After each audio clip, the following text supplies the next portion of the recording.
Welcome to Revenge with Lyra. My sister, mom, and brother have already moved into my house? I stood frozen at the doorway, my own keys still dangling in my hand. Laughter spilled from the kitchen, my laughter stolen from another life. Boxes lined the hallway, labeled bridal stuff in pink marker. My sister's wedding dress hung on my living room curtain rod like a white flag of occupation. "Just getting settled early, you don't mind, right?" she said, grinning. Behind her, my mother arranged silver trays on the counter as if she still lived here. My brother carried in another box, humming like it was all perfectly normal. "Hi, everyone, my name is Mara Collins, I'm 30. And if you think you know how this ends, stay tuned. Because that day wasn't about wedding chaos. It was the moment I realized family entitlement can feel like burglary wearing a smile. I'd bought this house 3 years ago, every inch of it earned through sleepless nights and freelance projects stacked to the ceiling. When my mortgage finally cleared, I'd cried right on these marble tiles. They knew that.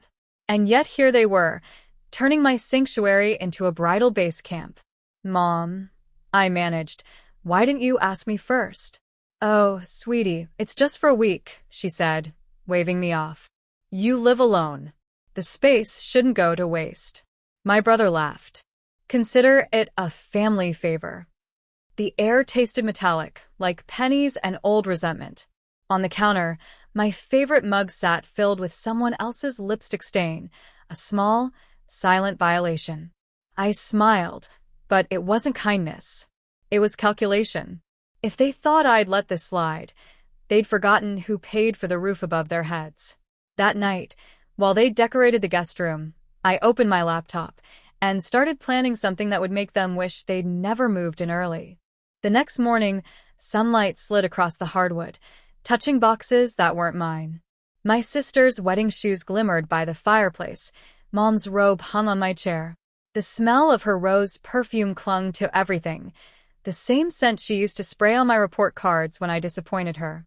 I poured coffee and found only decaf. "Who bought this?" I muttered. "Me," Mom chirped. "You should cut caffeine before the wedding. Stress ages the skin." I smiled thinly.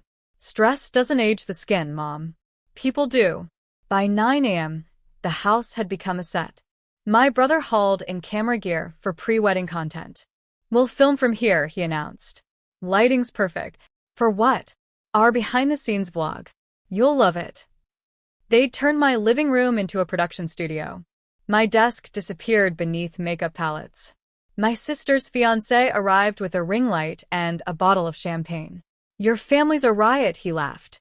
"It's like a reality show." I stared at the lens pointed at my couch and felt something inside me still. Not anger, something sharper. Clarity.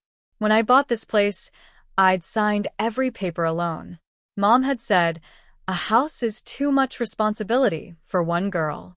Now they were proving her right by treating it like community property. I excused myself, walked into my office, and closed the door. Madison, my coworker and closest friend, answered on the first ring.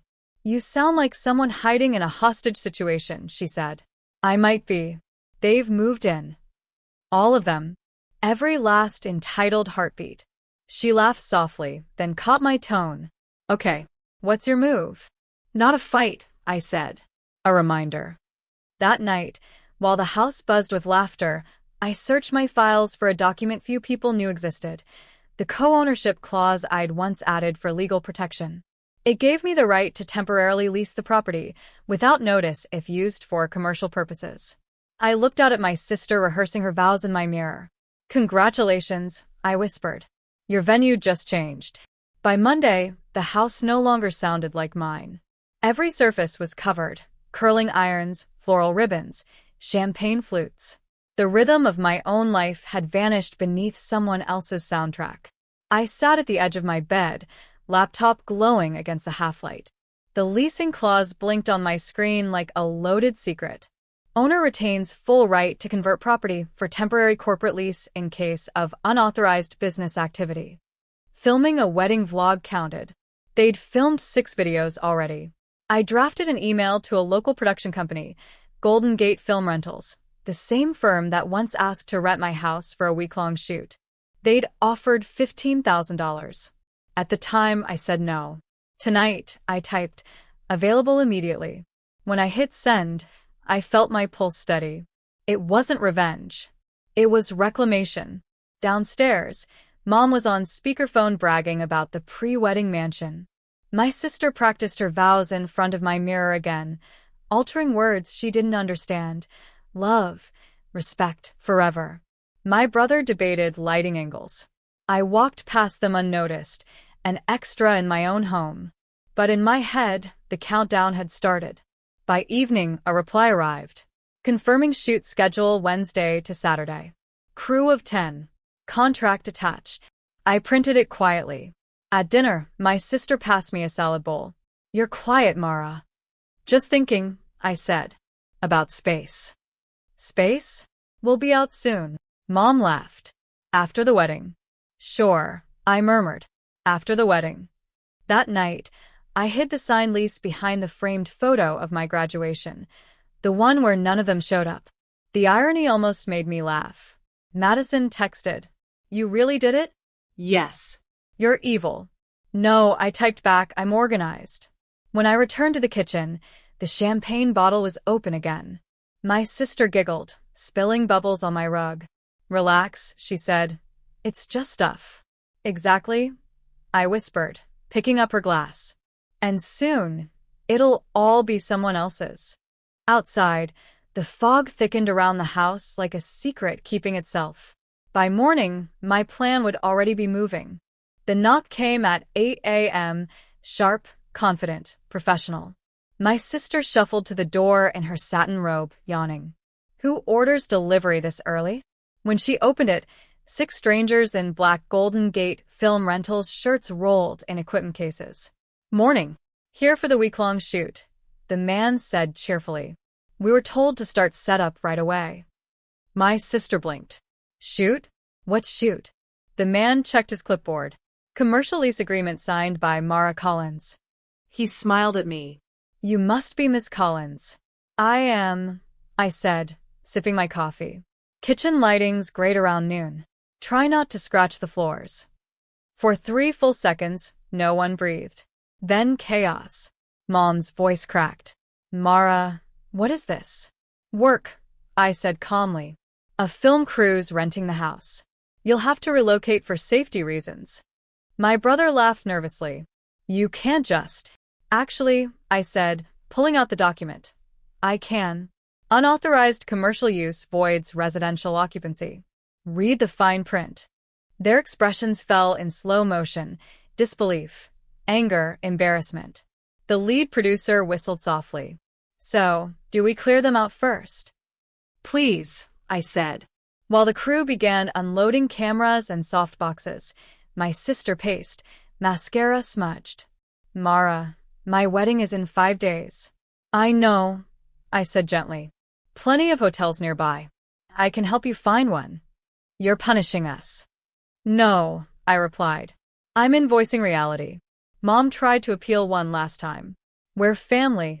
I met her eyes. Family doesn't need permission to respect boundaries. Within the hour, their cars lined the curb, trunks stuffed with dresses and floral boxes. My brother muttered something about betrayal as he slammed the door. I simply waved from the porch. Inside, the film crew transformed my stolen piece into a set, but it was mine again. Every light they raised felt like sunlight coming through after a long eclipse. When the last cable uncoiled, the producer handed me the deposit check. "Appreciate the quick turnaround, Miss Collins. You saved our shoot." I smiled. "You have no idea." Outside, I watched my family's SUVs disappear into the fog. For the first time all week, the house exhaled. By noon the next day, my phone was a storm. Missed calls, Mom, 9. Sister, 7. Unknown number, 3. Probably her fiancé. I let them buzz until the noise became white. The film crew worked like clockwork, cables snaking across the hall, the scent of coffee and sawdust grounding me. For the first time in years, the house felt alive in a way that didn't drain me. At 2 p.m., Mom arrived anyway. She didn't ring, just walked in, as if the locks still recognized her. A production light blinded her. "What is this circus?" she hissed. "A legal lease," I said. "You voided our agreement when you turned my house into a reality show." Her voice rose over the hum of equipment. "You're humiliating us before your grandfather's friends, before the wedding." I shrugged. "Then maybe cancel the pre-wedding tour of my bedroom." The crew tried not to stare. I kept my tone even. The calm always unsettled her more than shouting. She leaned closer, whisper hissing, "We raised you better than this." I met her eyes. "No, you raised me quiet. There's a difference." Outside, my sister was waiting in the driveway, sunglasses hiding swollen eyes. "Mom said you lost your mind." "I found my boundaries," I said. "You're ruining my week." "Correction. You ruined mine first." She stepped closer. "When this goes viral, people will hate you." I smiled faintly. "Let them. Hatred still counts as engagement." That night, I scrolled through their new posts, captions twisting the story. My jealous sister kicked us out. The comments split down the middle, sympathy and suspicion. I didn't respond. Silence was trending better. Madison called. "They're weaponizing pity." "You okay?" "I'm fine," I said. "They're just writing Act 2 for me." I glanced at the deposit check on my desk and the film crew's schedule taped to the fridge. Wednesday to Saturday, 4 days of footage, sound, and controlled chaos. And on Sunday, my sister's wedding day, the house would finally, beautifully, be empty. By Friday, the film crew packed their last camera and left the house echoing clean. The air smelled of fresh paint and quiet, no perfume, no laughter that wasn't mine. For the first time in weeks, I could hear the hum of my own thoughts. I poured coffee into my favorite mug, the one my sister's lipstick had stained, and watched the sunrise spill over the bay. The wedding was tomorrow. My phone buzzed with a message from her. "We need to talk." 911. I almost ignored it. But curiosity is a dangerous thing. When I arrived at the rented villa, the tension hit like humidity. Mom stood in the doorway, her voice brittle. "Your little stunt cost us thousands, Mara." My sister paced behind her, veil half-pinned. "The videographers we hired canceled. They said your commercial project created a scheduling conflict. Do you even realize what you've done?" I studied them. The mother who'd raised me to stay silent, the sister who treated my effort like oxygen, and for once, I didn't flinch. "I realize you moved into my house without asking," I said. "You filmed without permission, you posted my address online, and you used my things like props. Actions have consequences." Her fiancé appeared, jaw tight. "We'll figure it out. Mara, maybe you can just—" "No," I interrupted, my tone soft but final. "You'll figure it out without me." I turned to leave. "Wait," my sister said suddenly, her voice breaking. "Will you at least come tomorrow? You're my maid of honor." The irony made me laugh. "I think that position's been filled by entitlement." Her face crumpled, and for a moment, guilt flickered. But it wasn't enough to burn. That evening, I sent an email to the catering manager, the one who'd called to confirm headcount. "Please remove one name from the guest list, Mara Collins." Then I opened a folder on my laptop labeled Trust Ownership. The house was still under my name alone, but now it was paid off, with the lease check and a legal insurance claim my lawyer had helped me file. They took over my home. I took back my peace. Tomorrow their wedding would go on. And so would my quiet revenge. Saturday bloomed too bright. San Francisco sunlight poured across the villa's lawn, scattering over rented chairs, champagne towers, and a floral arch worth more than my first car. I watched from the overlook above, coffee in one hand, silence in the other. I hadn't planned to come near the place, but curiosity is a magnet disguised as self-control. Down below, guests milled like glossy postcards. My mother glided between tables, her voice syrup-sweet. My brother live-streamed everything for their followers. My sister shimmered in lace, a walking sponsorship deal. And then I saw the catering truck pull in. Except it wasn't catering. A white van stamped Golden Gate Film Rentals rolled up the drive. The same crew I'd leased to earlier in the week. They waved when they spotted me on the hill. I waved back once, a silent cue. The lead producer stepped out, clipboard in hand. Here to shoot the wedding commercial, ma'am. Contract says full access. I'd signed the addendum myself. Same clause. Different purpose. Within minutes, cameras circled the garden. Microphones dangled. Guests murmured. Mom's smile froze mid-pose. "What is this?" she whispered. "Documentary project," the producer said. "The story of family, love, and ownership." Ms. Collins approved it. Heads turned. My name floated through the crowd like a spark. I walked down slowly, calm as a sermon. "Relax," I said. "You wanted exposure." My sister's veil quivered. "Mara, stop, please. This is my day." I nodded. Exactly. "And now everyone gets to see who you really are, how your bridal week started." The cameras panned as Mom reached for my arm. "You can't do this." I smiled. "Legally, I can." "You filmed me, without consent first." The guests whispered, phones lifting. The perfect facade cracked like glass. My sister turned pale beneath the California sun. I leaned close enough for only her to hear. "You taught me to stay quiet. I learned to stay strategic." Then I turned to the crew. "Pack it up. That's the shot." As they left, silence filled the lawn heavier than applause. My family stood frozen in the wreckage of their own performance. I didn't ruin her wedding. I revealed it. By Sunday morning, the internet had done what it always does, magnified truth through disbelief. Clips from the wedding shoot spread like wildfire. Guests had posted fragments before realizing what they'd witnessed: a bride's meltdown, a mother's denial, and a sister standing calm in the middle of it all. The comments split like a courtroom, half pity, half praise. She deserved boundaries. Families like that ruin you quietly. Team Mara. I didn't reply to any. Silence, I'd learned, is its own form of closure. Mom called once more that night. Her voice was small, scraped thin. "You destroyed us." "No," I said quietly. "I documented you." She tried to speak, but her breath broke before the words did.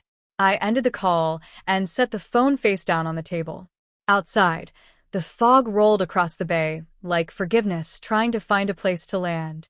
I stood by the window of the house they'd once invaded. My reflection looked different now, not harder, just real. A message blinked from Madison. "You okay?" Yes. "So what now?" "I live." I spent the next few weeks cleaning the quiet back into every room. The rug they'd stained with champagne came clean after all. The lipstick mark on my mug faded. The house was mine again, legally, emotionally, spiritually. Then one afternoon, an envelope arrived. No name, no return address. Inside, a check for $12,000 and a note in my sister's handwriting. "For the deposit you lost when we moved in." "I'm sorry." I stared at it for a long time. Not out of forgiveness, but respect. She had finally paid for something. I placed the check in a drawer and went out to the balcony. The city shimmered, restless and alive. Somewhere below, laughter drifted up, uninvited, harmless. I sipped my coffee and smiled. Justice hadn't come in fury. It had come in focus. Because sometimes the quietest revenge isn't destruction. It's ownership. And mine was complete.